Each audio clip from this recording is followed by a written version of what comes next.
So ito po yung update natin dito sa storya ni Rendon Labrador. O talagang masaklap yung araw na ito po sa kanya kasi bukod sa na-ban yung kanyang main Facebook page, pati po yung kanyang secondary Facebook page na Rendon Labrador Motivation na unpublished na din po. Okay? So according to his post, sabi niya, pati yung secondary page natin na-delete na din. According to my staff, confirmed na fans ni Coco Martin, Batang Quiapo, at fans ni Vice It's Showtime ang nag-mass report, kaya tuluyang nabura ang Facebook accounts ko. Okay? So, itong second account niya, guys, mas maliit ito. Pero kasi, ang nangyari dyan, hindi monetize yung unang account niya na malaki. So, nung nagkausap kami before, ang kwento niya sa akin, itong pangalawa, ito dapat yung monetize. O kaso, paano yan? Wala na din. Wala na din yung kanyang parehong account. Mukhang successful yung pong mga nag-mass report sa kanya. Okay? O, ganun pa man. Hindi papatinag itong si Rendon. Hindi pa rin susuko. O, basta-basta. Hindi pa rin titigil. Talagang gusto pa rin maghasik ng lagim sa Facebook. O kaya po, gumawa po siya ng pangatlo na Facebook page. So, panibago po ito. New page. Official statement will be uploaded in my YouTube channel soon. Rendon Labrador will be back. Yun yung kanyang hirit dito sa kanyang bagong Facebook page na as of now ay merong mga 1,800 followers. Na ang layo. Dati, ilan yung sa kanya? Mga 1 million plus. Diba? 1.8 million. Ngayon, 1.8 thousand na lang yata yung kanyang mga Facebook followers. At yan po ang naging fall from grace sa Facebook relevancy nitong si Rendon. No? Pero, actually, sa nangyayari, merong ilan-ilan na nagsisimpatya pa dito kay Rendon. Ako, kung alam nyo lang yung mga lalabas na storya kay Rendon, hindi ko lang mailabas pa kasi mangyayari pa lang. At baka maayos pa nitong si Rendon yung mga problema niya. Pero, ang daming problema ni Rendon na sobrang laki. Sobrang laki ng problema niya na walang sinabi itong pagkawala ng Facebook niya dun sa mga haharapin niya na mga challenges sa mga susunod na buwan. Kapag hindi niya ayusin, kapag hindi niya nagawa ng paraan yung mga problema niya. So, pinipigilan ko lang yung sarili ko na ikwento sa inyo lahat ng mga alam ko. Merong mga iba sasabihin, nakakaawa si Rendon. Ganyan-ganyan na cancel culture. Totoo naman, cancel culture. Ayoko din naman ng cancel culture. Pero, yun nga sa akin, bukod sa pagiging toxic sa Facebook, ang dami din problema ni Rendon sa labas bilang businessman, bilang kumukuha ng investor, bilang kumbaga struggling entrepreneur. Diyos ko po. Daming problema nito si Rendon. Di ko lang baliwala to itong sa Facebook. Maliit lang yan kumpara dun sa problema na darating pa sa kanya in the coming weeks and months. Makikita nyo, guys. So, bukod doon, naglabas pa siya ng mga statement dito. Yan kasi all over the news Abante News Online. Talaga ba? O, tapos ito, Pilipinas, I will be back. O, talagang hindi susuko si Rendon. Sa akin naman, ito naman yung kanyang ito naman yung kanyang main source ng paggawa ng ingay, pang-hype, yung kanyang Facebook So ito, pinost din niya yung video ni Jomiel. Kung saan, ilang views na si Jomiel dito? 650,000 views.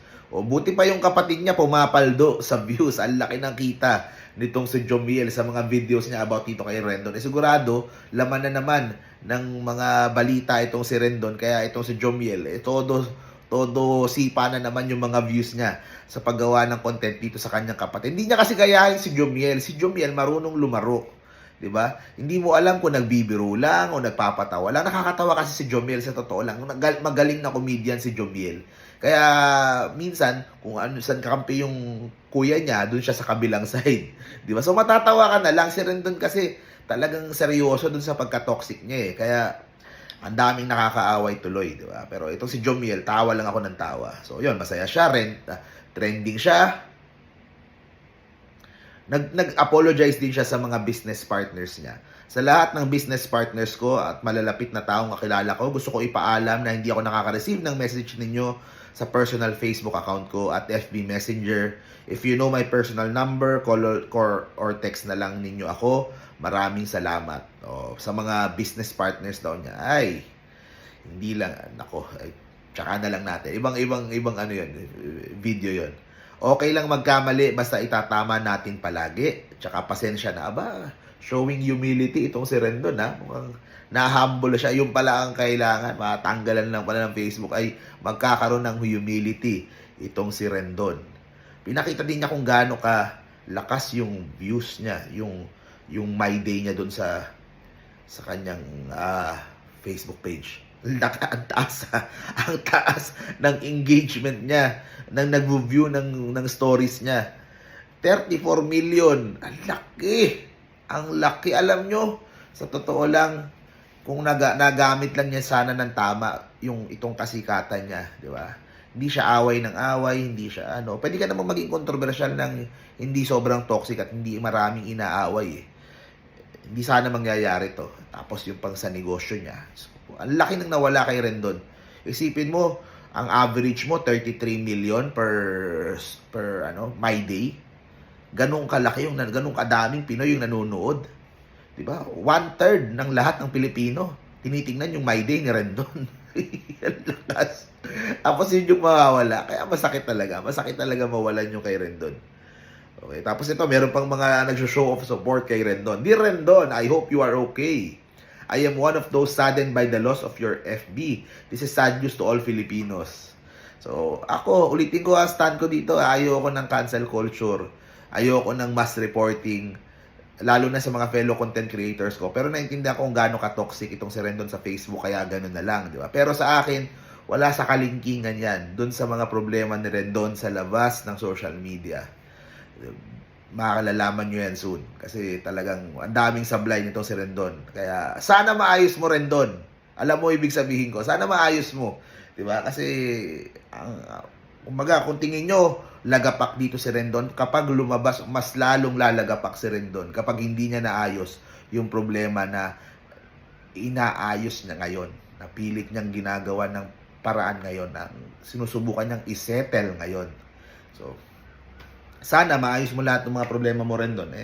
Masakit to sana. Kaso, ang gagawin natin. Diba? Yun talaga. Ito talaga yung laro natin. Ito talaga yung social media. Diba? Talagang anytime pwedeng alisin sa'yo yung page. Dati, obsessed pa ako sa dami ng followers ko. Ngayon, hindi na. Sige, basta ito na lang. Basta nagwa-vlog tayo, kumikita tayo. Pag mawala tong page, gawa ko bago. Sige, okay lang yan. Ganun lang. So, ganun na lang eh. Kasi anytime pwedeng mawala sa'yo. So, ayun guys. Thank you very much po. See you po sa next video po natin. Bye-bye.